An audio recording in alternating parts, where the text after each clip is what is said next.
Hey guys, it's Sid with SVTPerformance.com, and as you can see, we're at National Parts Depot in their massive car collection here, and I promise you guys that we'll take a closer look at some of these cars, and I just picked out a few of my own that I want to look at. We're going to start with this one.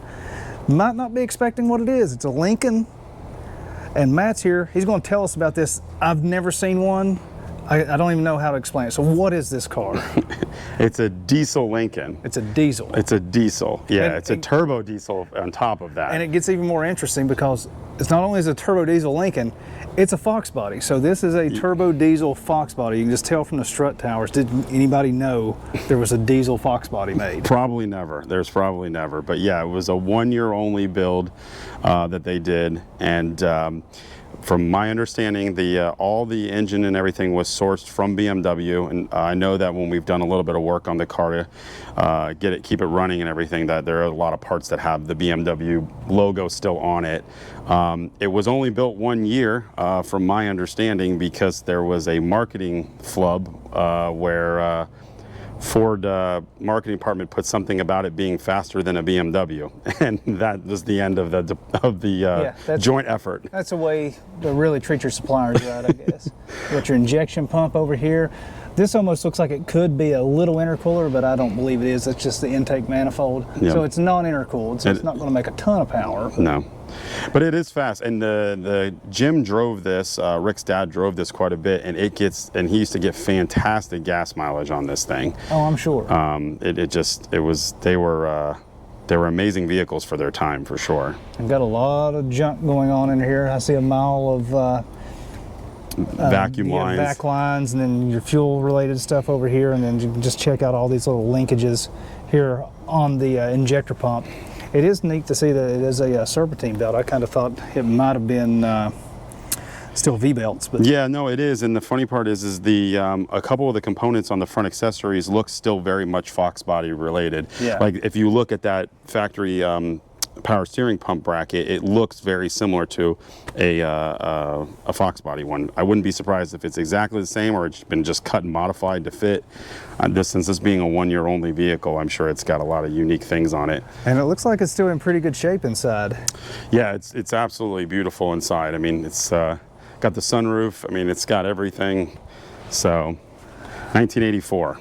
So it was very unique. Has the fog lights with the covers. Those are a little bit, they've seen their day, but it's all original. It's the way it was. Like I said, Jim drove it for a while. I know that much. So yeah, so you're probably not going to see another one of these. This looks like a unique airbox too. Yep. Yeah. Going into the turbo, and it's, you know, even though it's been driven, you guys take great care of all this stuff. It's a time capsule. Yeah. Go back and look at that. And who would have thought, yeah, there's a diesel Fox body in existence. I'd never seen one. Never.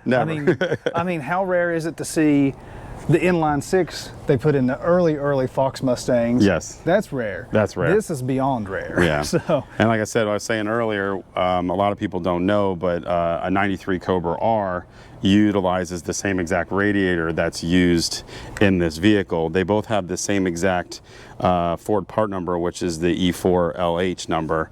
I have a feeling that Ford might have had a lot of those radiators left over, and they just put them in the R models. Yeah, so. And those radiators are basically impossible to find, but I mean, good luck trying to find.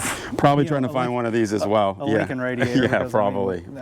I can't imagine they sold very many of these. No, I don't know the exact production numbers, but I know it's not a lot because it was 1 year only. But, so. You know, one of those unique things in the collection, and this is just one of those things that caught my eye. If you were just walking by, you would never know that this was a diesel. It's just, it has the turbo diesel badge. Yeah, you see the turbo diesel badge on the back. That throws it all off. Yeah, I just happened to walk around this way and saw that, and I was like, well, that's unique. So thanks, Matt, for popping the hood on it and giving us a little bit closer look. We've got a few more cars we're going to take a little bit closer look at, but if you guys, you know, go through this whole series of videos and see something that you would like us to take a closer look at and shoot, you know, a 5-10 minute little video showing more details on something, let me know. Click the link in the description below. It'll take you to a thread on SVT Performance where we've got all our videos and photos and stuff from this trip to National Parts Depot listed, and you can just reply there. I'll see it, I'll respond, and if we can make it happen, we will. Until then, if you need any parts for your classic cars, head over to mpdlink.com, but if you just want some stay up on the latest news, reviews, and information on your favorite Ford-powered cars or possibly BMW-powered cars, head over to svtperformance.com. We've got all that stuff there.